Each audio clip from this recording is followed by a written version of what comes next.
At Truliant, we're with you at every milestone, making it easier for you to shine.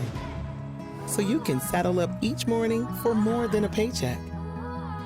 Have the support to expand your horizon, the space to grow your family, and your brightest dreams never have to fade. At Truliant, we help you shine. That's brighter banking. Truliant Federal Credit Union. Welcome to the Greater Conversations podcast. I'm Deetra Miller, the Director of Member Relations and Engagement at Greater Winston-Salem, Inc. We'll use this platform to showcase our local businesses, our community, and their stories.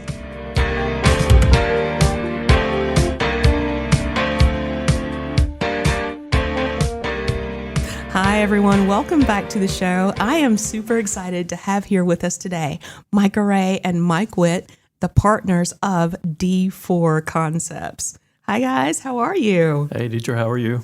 Doing well. Here. I'm grinning from ear to ear because I'm so happy to have you guys here. You're Winston-Salem natives. You are, I don't want to share all of your accolades because you have a ton of them, but I want everybody to know your background and why that is so important to what you've created with D4 Concepts and what the mission is and how you help businesses from small to high level. Oh my gosh. She's going to go ahead and take our script for us. So no, not at all. Not at all. But the first thing I want to do is have you guys just say a little bit about who you are and your connection to Winston-Salem. So Micah, let's start with you. All right, great. Thanks. So yeah, I spent most of my young years going to school here in Winston-Salem at Salem Christian. Actually, Mike and I were both at the same school, graduated high school together. Then from there, went on to Wake Forest University. I just love the city and love the school, so I was fortunate to be accepted there, went to school there, graduated in 1990, and so, yeah, a lot of my growing up years were spent right here in Winston-Salem and loved it. Mm-hmm. Loved the transformations happened with the city. And yeah, so just love being in Winston-Salem. Love it. Mike, what about you? So mine's similar, obviously. Grew up in the area, definitely near Winston-Salem. Spent 13 years at a school about 3 miles away from here. Okay. And that's actually where we've known each other since, I'm afraid to say, second grade. That wasn't that long ago. No, it was about 15 years ago, it feels like. So we graduated from there, went to University of North Carolina, Greensboro, go Spartans. Left there and got into the apparel industry. Okay. And moved around with that, worked for Champion Products and companies like that starting out. Nice. So definitely have been around here for quite a while. I love that. Let's talk a little bit about what D4 Concepts is. Yeah, so we started the company about 5 years ago. I had the idea a couple of years before that about starting my own business. I'd been in business for myself before. The first job I had right out of college was working for a family business right here in Winston-Salem. Very nice. On Walltown Street. My grandfather was here for 30, 40 years as a business owner. What was the business? Ray's Upholstery. Nice. Yeah. And he was in business there for many, many years. And so I helped him manage the business, run the business. So that was when I first got my taste of what it was like to be an entrepreneur, to be a business owner, to grow a business here in the city. And from there, went into a small business that became a big business here in the Winston-Salem, Kernersville area, Liberty Hardware. Oh, yeah. So was there many years and saw that tremendous growth that happened there throughout the years. From there, took a couple of career turns, but I've always wanted to start my own business, had a couple of side hustles along the way, as many of us do. But I got bit by the entrepreneur bug very early on. So I had this idea, talked to Mike, said, hey, let's just go to coffee. I was just sharing with him the idea for the business and just taking what I knew and turn that into a consulting business. But really, my idea was a business platform that allowed me the freedom to do some of the things I enjoy and some of the things I'm most passionate about. Mm.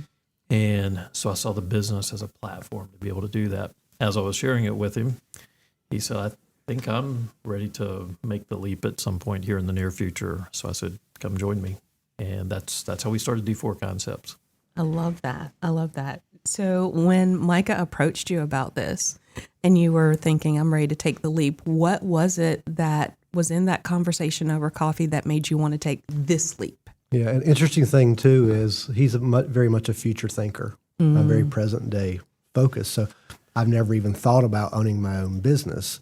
But at the time, I was thinking about, I think I'm ready to have a different pace of work. I'd been in quote unquote corporate world for over 30 years. Been very good to me, blessed beyond belief. But I think I was ready to use my talent or what I have learned and what I know in a different way. And even I remember talking about it, and I said, "Well, what's it going to be?" And he's like, "I don't know yet." But how do we take what we know and what we've experienced and help people who might not have had those same experiences? Mm-hmm. Yeah, even if you don't have all the next steps figured out, if you know the next step, just the very first next step, and that's what I knew. I just knew there was a first next step that I was going to take. Didn't have it all figured out at that point, and it's changed. It's migrated a lot over the last couple of years, and we're doing things now that maybe we didn't foresee that we would be doing. But it's kind of opening yourself up to taking that next step and then see where the journey takes you. And we love it. We enjoy doing what we're doing. So that's the mission and the focus of D4 Concepts, helping entrepreneurs or businesses that are already existing find those next steps. Yeah, we found that many times our small businesses have grown to a certain point where they've just kind of capped out on their growth, or they've reached a plateau and they're not really sure where to go next. You know, it was somebody with their friend and they were kind of growing that business at the very beginning. They could kind of take care of everything. But one day they wake up, they've got 10 or 15 or 20 employees.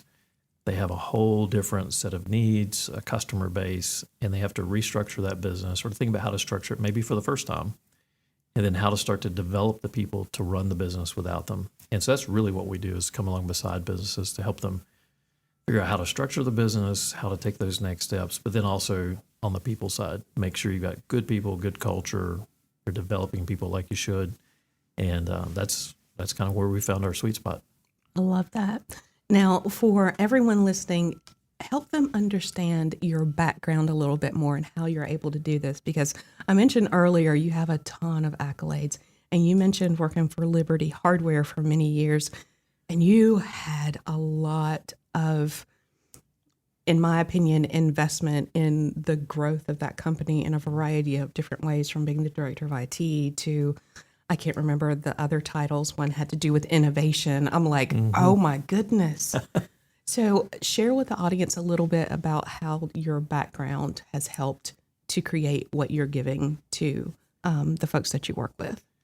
Yeah, so lots of times when I'm explaining this to people, I say I've had 4 or 5 careers in my lifetime, and I love that. I love the experience it gave me, the people I was able to meet, the kind of work I was able to do. So I started in small business, like I said before, went to work at a small business that grew from $10 million to $250 million. And so being a part of that journey and helping that company develop and being there at key points, while I started in operations in IT and was director of IT at one point, there was always something about me that really wanted to start something new inside the company. So even when I was inside the bigger company, I was an entrepreneur, right? So inside the company, figuring out how to solve problems. And that's what gets me up in the morning. I just love creating something new and starting something new. So as the company grew, I would go to my boss and say, hey, we have a need in this part of the company. I think I want to start that. I think I want to help do that. And so I was basically the startup guy inside a company that was growing really fast. And they gave me a ton of opportunities. I'll forever be grateful that the leadership team there allowed me to move laterally in the company and to start new things and to help the company grow. It was a whole lot of fun. And it culminated with an innovation job. Like, that was my job, was to teach people about innovation, become more innovative, to think innovatively, and to lead that effort. And Mike was with me for that part of the journey too. I brought him into the company, and then I actually took over his role of director of supply chain while he went on to do something else. Oh, wow. Okay. And when he departed that company, I took over the innovation piece as far as being the champion within the organization. Wow. yeah, so that was a great part of my journey. And then kind of took a real hard right turn and actually went into ministry for a decade. But I took my innovation methodology and used it to start up a new campus for the ministry thinking about the community needs and how to reach out to people, how to bring people in, how to create community in a place where community didn't really exist. Mm-hmm. And that was also a lot of fun. Very rewarding type of work too. Totally different type of work. So this last phase or next phase of, if I think about like the final third or fourth of my career, it's combining all of that together into this new platform that can help people, but also can be a business that affords us lifestyle and freedom and the ability to serve people in a whole different way. I love that. I love that. I was on your website recently, and I was looking at the testimonials, and one stood out to me because they happen to be a chamber member, and it's New Garden Nursery. And when I looked at that testimonial, I was like, how cool is this? Because you mentioned earlier that some businesses grow and they just get to a plateau, if you will. And the thing that Matt Hunter said was, we have a retail garden center that has struggled to be profitable. We reached out to D4 Concepts, and they were able to come up with new ideas to help us see our first profit in the, in the garden center in years.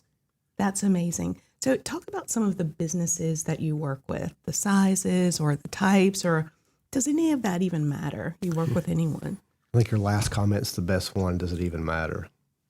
Yeah, so we find there are certain problems that are common across all businesses, especially when it comes to people.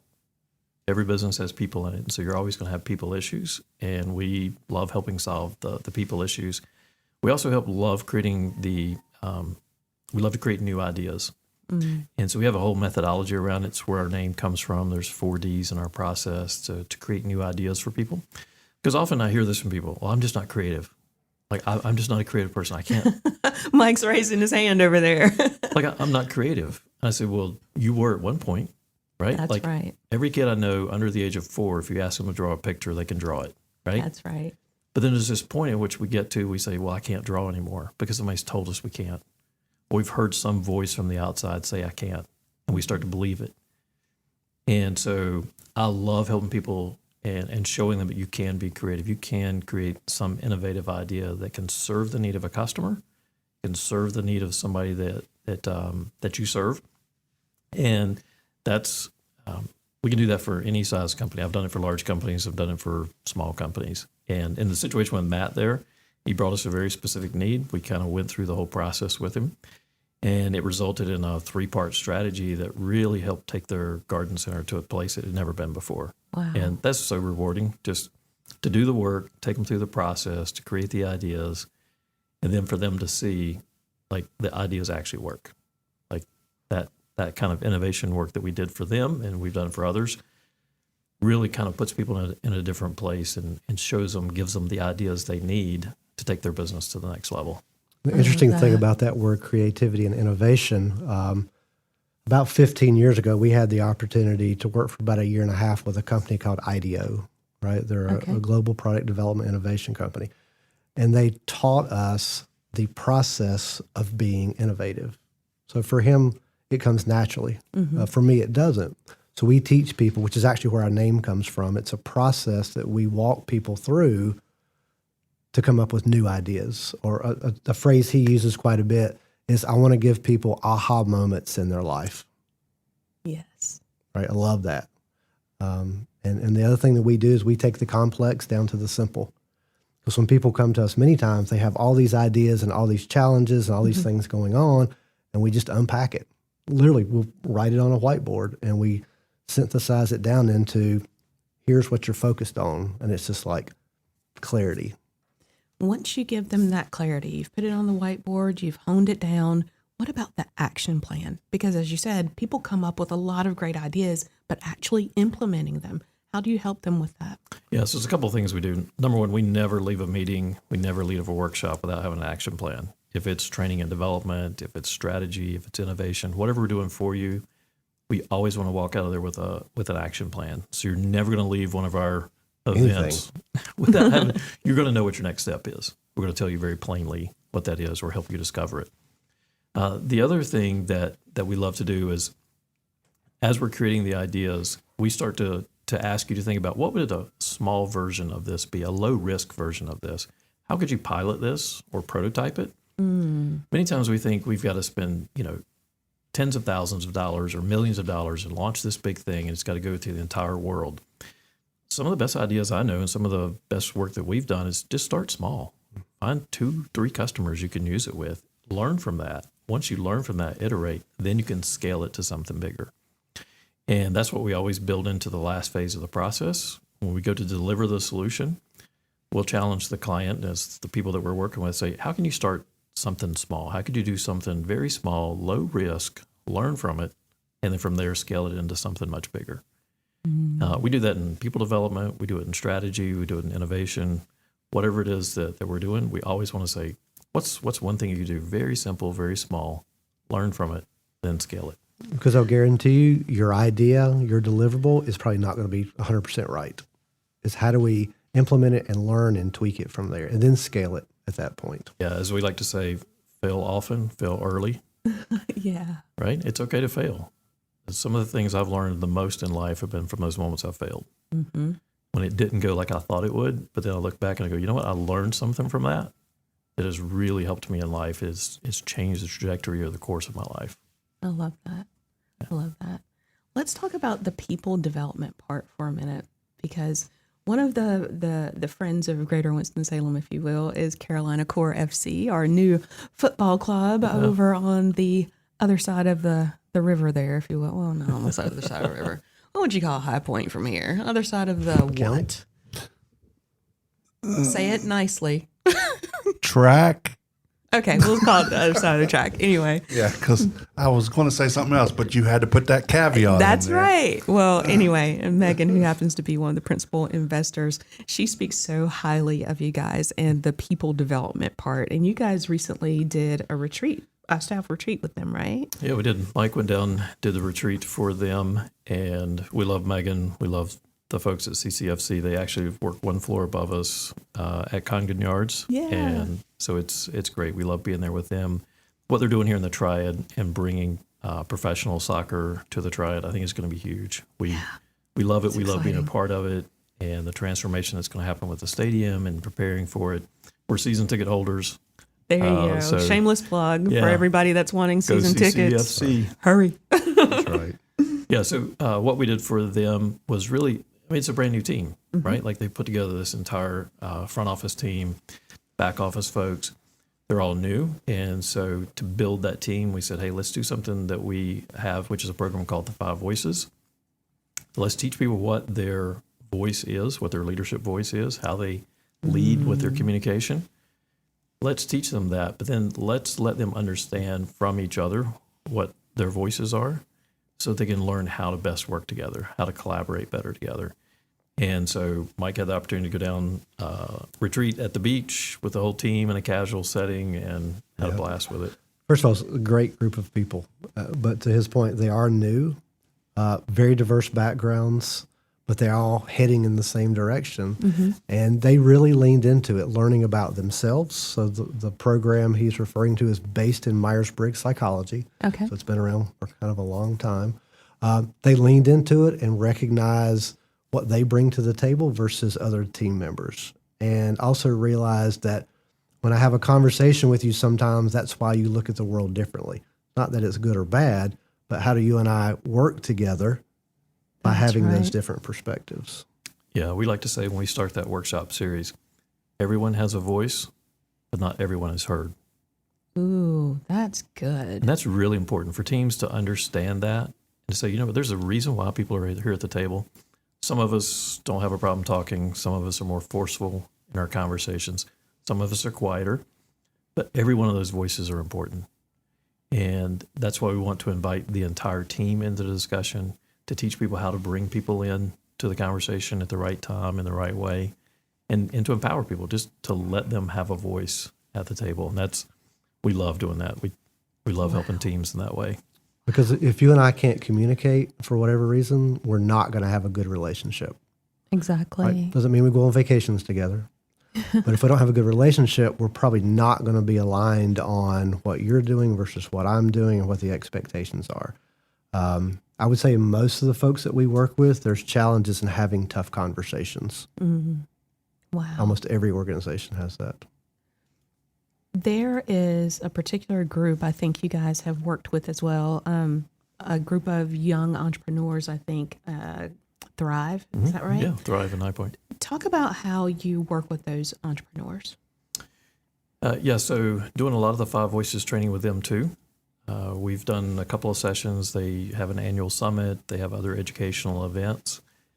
In working closely with them as well as other entrepreneurs, it's to understand what value you bring. Often entrepreneurs, we're in the case where we have to do everything, right? Yeah. And we have to do everything to get it started and understand that. And I've had to wear many, many hats in my life.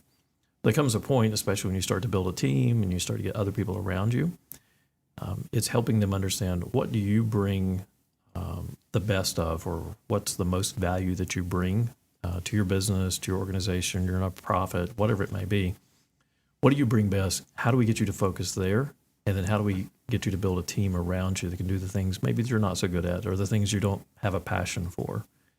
And so it's really helping people understand what you're good at, what your leadership voice is, how to lead well with that voice, but then how to bring a diversity of voices around you, how to bring other people with other skills and other talents, so that you have truly a diverse team, but also a well-rounded team.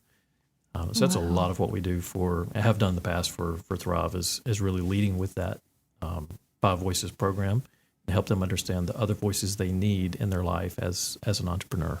That's awesome. So you do that with entrepreneurs, but I'm going to assume that the same principles apply whenever you work with CEOs and you're doing one-on-ones with them as well.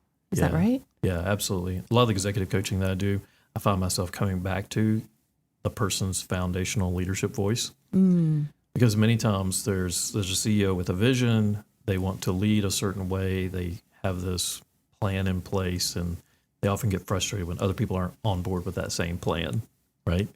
And it can be really frustrating. I know, I get it. Like I have one of those voices that wants to lead and wants to push into new frontiers.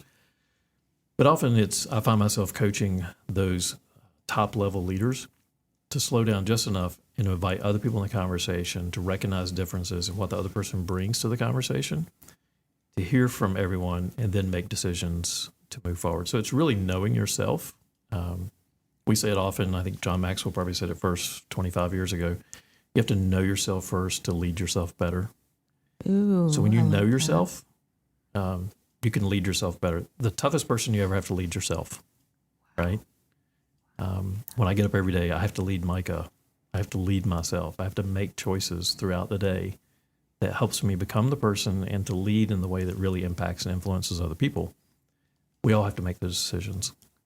And so as CEOs, leaders of organizations, we really challenge them. Know yourself, know your strengths, know your weaknesses, invite other people in the conversation. So I keep coming back to the voices often, even with CEOs and all the way down to frontline entry-level folks. It's powerful stuff.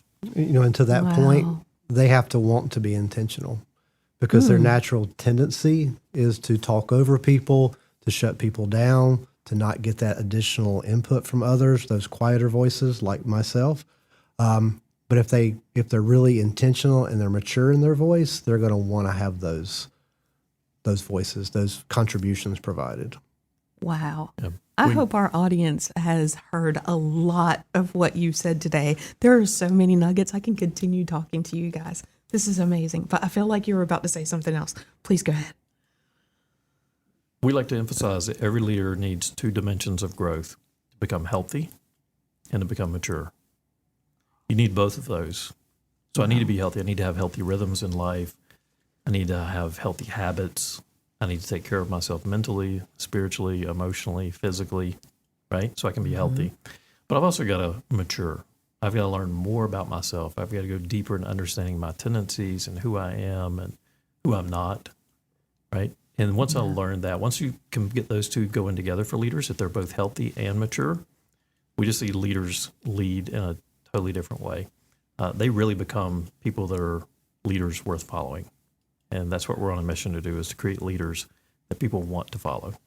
I love that. The other thing we say is the world doesn't need more leaders, it needs better leaders. 100%.